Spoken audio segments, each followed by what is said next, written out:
Welcome. My name is Ted Hall, and today I'm presenting the Burkenroad Report's coverage of MCMORAN Exploration Company. Our team also included Sherry Jew, Ron McWillie, Wendy Salas Villalobos, and Bill Laird. MCMORAN is an oil and gas exploration and production company based in New Orleans, Louisiana. The oil and gas industry is very competitive. The objective of most firms is producing and moving oil and gas efficiently and at the lowest cost possible. This is particularly difficult for independent E&Ps as opposed to integrated oil companies, which, because of their size and structure, can subsidize their exploration and production activities. MCMORAN specializes in a cutting-edge form of drilling called shallow water ultra deep. Instead of drilling for traditional reserves close to the Earth's surface, MCMORAN drills tens of thousands of feet under the Earth to access its mineral resources.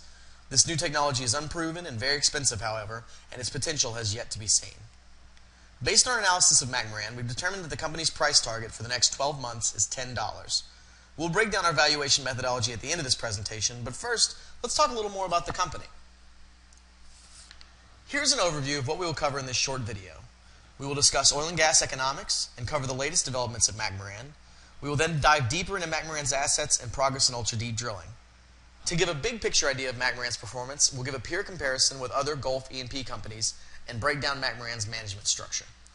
To give an idea of the depth of our research, we'll give an overview of our visit to MCMORAN headquarters, and in conclusion, we will break down our valuation of MCMORAN in depth. As you can see from this chart, the past 5 years have been very volatile for MCMORAN. A small cap exploration and production company is especially sensitive to changes in commodity prices, any news announcement, whether it come from inside the company or from outside sources, and any increases in reserves. We think that the most important changes can be seen in the recent past, however. Investors and traders have reacted negatively to the technical difficulties which arose during flow testing of the Davy Jones well. In the past year, MCMORAN has fallen almost 50%, and following the March flow test announcement, MCMORAN's stock has dropped 27%. As an E&P company, MCMORAN's revenues are driven directly by natural gas and oil prices. MCMORAN is chiefly a natural gas producer with some oil and natural gas liquids yields. Since the recession in 2008, natural gas hasn't seen the recovery that many other commodities have. This could have major effects on MCMORAN's revenues going forward. Crude oil, in contrast, has returned to pre-recession level highs. We project these prices falling in the future, however. Natural gas liquids prices correlate directly with crude, and we've projected them accordingly. The fall in the price of natural gas is due to a number of factors, including high cost of transportation, limited application as a fuel, increased production due to shale discoveries, and, most recently, an historically mild winter. These factors have pushed storage levels to historic highs and prices to historic lows. We don't foresee a strong recovery in gas prices in the near future, and our projections reflect that. Economic recovery across the globe, combined with unrest in the Middle East, has pushed oil prices higher than $100. Slowing growth in Europe and China and increasing output from OPEC, however, could mitigate those prices going forward. Let's talk a little bit about MCMORAN's assets. MCMORAN's most important plays are their ultra-deep wells. They're highlighted in orange here. They're actively pursuing wells at Blackbeard East, Blackbeard West, and Lafitte. If these wells have yields similar to Davy Jones number 1, however, MCMORAN could expect the return on capital of these wells to be very low. MCMORAN also has a collection of more traditional production assets in the Gulf. These assets provide the regular cash flows which fund most of MCMORAN's large CapEx budget.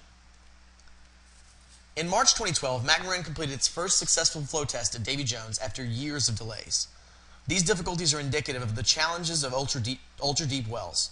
These results, though positive, fell short of the company's expectations. In September 2011, MCMORAN acquired Whitney Exploration's remaining working interest in Davy Jones and Blackbeard East for $10 million cash. In October 2011, MCMORAN exchanged some of its preferred convertible notes, extending the maturity on those by a year. MCMORAN has planned $500 million in capital expenditure in 2012. The majority of this will be investment in ultra-deep drilling.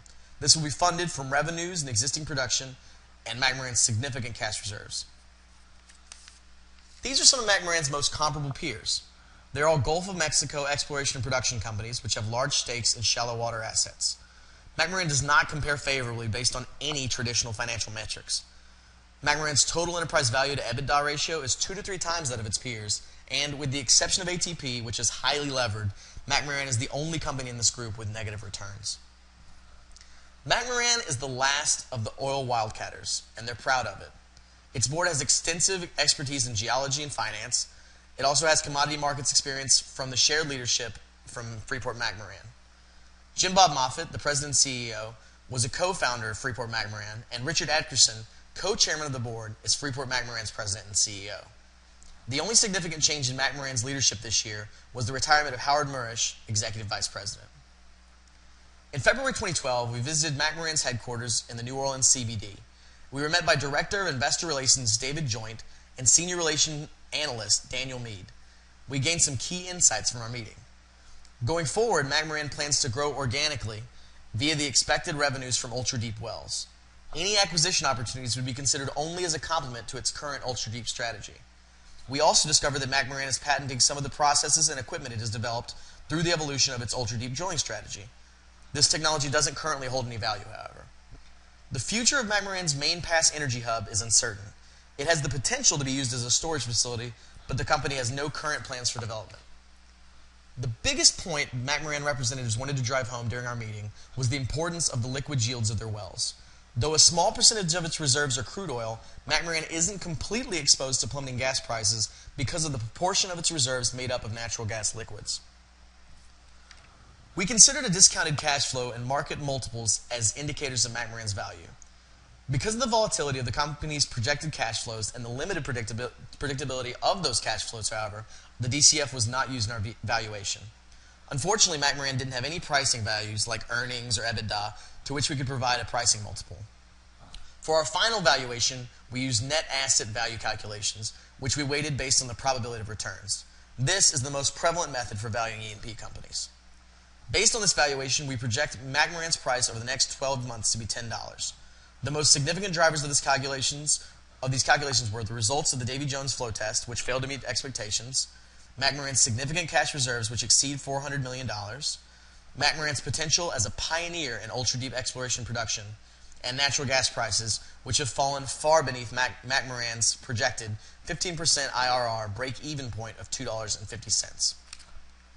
The Burkenroad reports are produced solely as a part of an education program at Tulane University's A.B. Freeman School of Business. The reports are not investment advice, and you should not rely on them in making any investment decisions. You should consult an investment professional and/or conduct your own primary research regarding any potential investment. Thank you very much. We hope you enjoyed our presentation and that you'll take the time to read our report on McMoRan Exploration Company.